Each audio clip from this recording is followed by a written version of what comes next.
semuanya, saya Hangyesti Pakerti Utami, nomor absen 17 kelas 9A, dan saya akan menjelaskan tentang materi perkembangan politik pada masa reformasi. Perkembangan politik pada masa reformasi. Perkembangan politik pada masa reformasi dikenal sebagai masa yang tidak tegas di mata masyarakat. Walaupun baik di mata internasional, banyak melaksanakan politik luar negeri bebas aktif, demokrasi lebih ditegakkan, dan memberantas terorisme di kancah internasional. Perkembangan politik pada masa reformasi ditengarai oleh beberapa peristiwa dan kebijakan penting seperti Sidang Istimewa MPR 1998, otonomi daerah, pencabutan pembatasan partai politik, penghapusan duifungsi ABRI, dan penyelenggaraan pemilu yang lebih demokratis. Sidang Istimewa MPR 1998.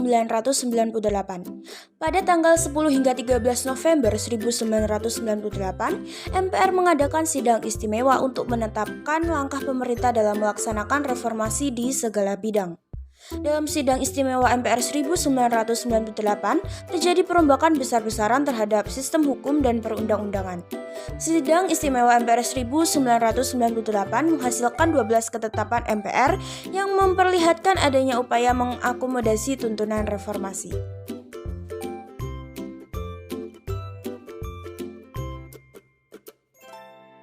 Yang kedua adalah otonomi daerah. Otonomi daerah adalah hak, wewenang, dan kewajiban daerah otonom untuk mengatur dan mengurus sendiri urusan pemerintahan dan kepentingan masyarakat setempat sesuai dengan peraturan perundang-undangan. Pada masa reformasi, otonomi daerah dilaksanakan dengan lebih demokratis dari masa sebelumnya. Pembagian hasil eksplorasi dan eksploitasi sumber daya alam antara pemerintah pusat dan daerah juga disesuaikan dengan kebutuhan daerah untuk meningkatkan kesejahteraan masyarakat di daerah. Yang ketiga adalah pencabutan pembatasan partai politik. Kebebasan berpolitik pada masa reformasi dilakukan juga dengan cara pencabutan pembatasan partai politik. Melalui kebebasan untuk mendirikan partai politik, pada pertengahan bulan Oktober 1998 sudah tercatat sebanyak 80 partai politik yang dibentuk. Menjelang pemilihan umum tahun 1999, partai politik yang terdaftar mencapai 141 partai.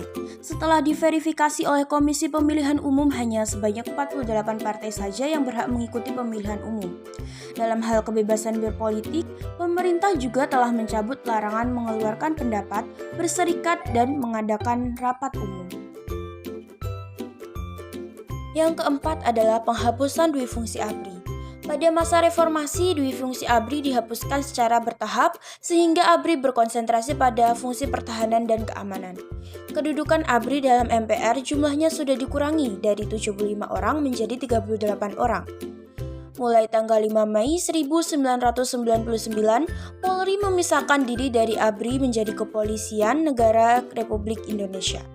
Selanjutnya, ABRI berubah menjadi Tentara Nasional Indonesia atau TNI.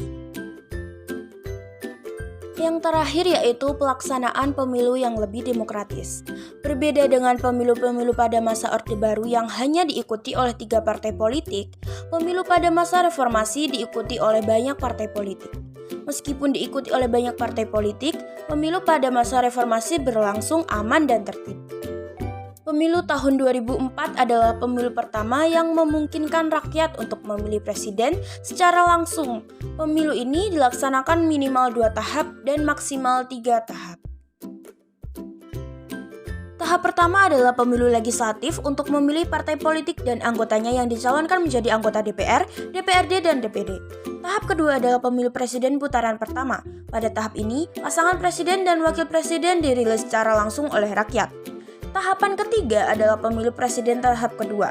Pemilu presiden putaran kedua adalah tahap terakhir yang hanya dilaksanakan apabila pada tahap kedua belum ada pasangan calon presiden yang mendapatkan 50% suara pada pemilihan presiden putaran pertama.